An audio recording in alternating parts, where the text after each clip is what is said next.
Okay, so let me record this and hopefully you will be able to hear the recording. I am hoping, since I am on two different screens, that I am not muted for this, but I'm not going to guarantee that. So just to make sure. Okay, so let me start over again because I'm not sure with all the screens open. I wanted to get this done.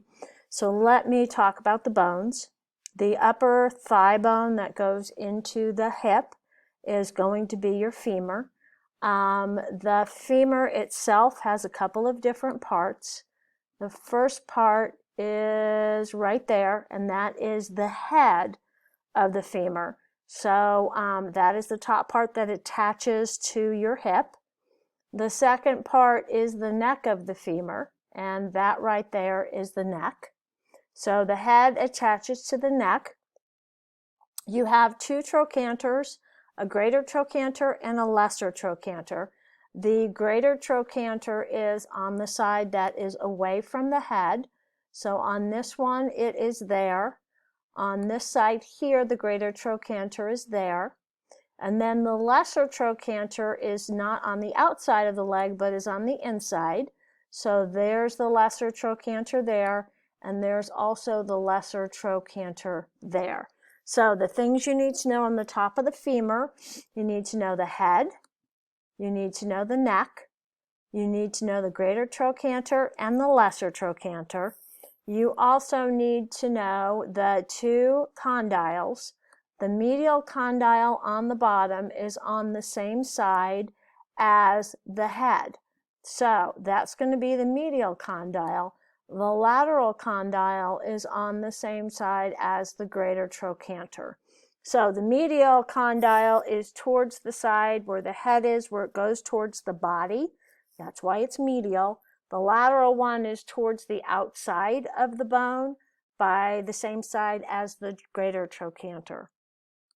This bone right here is the tibia. The tibia has three parts that you need to know. One of them is called the tibial tuberosity. It is a bump where the tendon from the kneecap attaches. If you've ever known anybody who has Osgood-Schlatter's disease, what happens is that tendon begins to pull up because the bone is growing faster than the tendons are. So tibial tuberosity is a point of attachment for the tendons for the kneecap. The other thing that the tibia has is that it has basically what's called an anterior crest, and that's what you feel as you run your hand down and along your shin bone. That is called the anterior crest. So in this picture, it calls it the anterior border. For us, we call it the anterior crest.